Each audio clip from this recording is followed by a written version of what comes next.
Sridatuk atau screening dahak pasien batuk merupakan inovasi Puskesmas Cipari yang telah dilaksanakan sejak tahun 2023. Tujuan inovasi ini adalah untuk memastikan apakah seseorang menderita TB paru, menegakkan diagnosis, dan menentukan potensi penularan. Sasaran dari inovasi ini adalah pasien yang memiliki gejala batuk lebih dari 2 minggu, anggota keluarga yang memiliki kontak erat dengan pasien TB, dan pasien yang memiliki gejala klinis TB lainnya. Pasien yang ingin memeriksakan dahaknya hanya perlu membawa identitas diri seperti KK atau KTP dan nomor telepon aktif yang bisa dihubungi.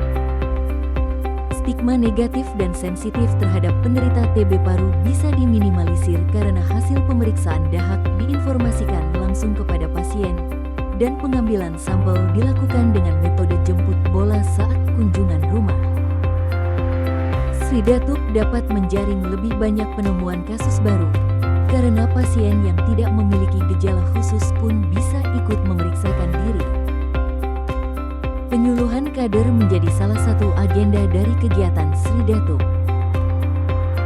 Pelayanan lanjutan tidak hanya sampai tahap pengobatan, tetapi mencakup tahap pemantauan minum obat dan juga pendampingan rujukan pasien.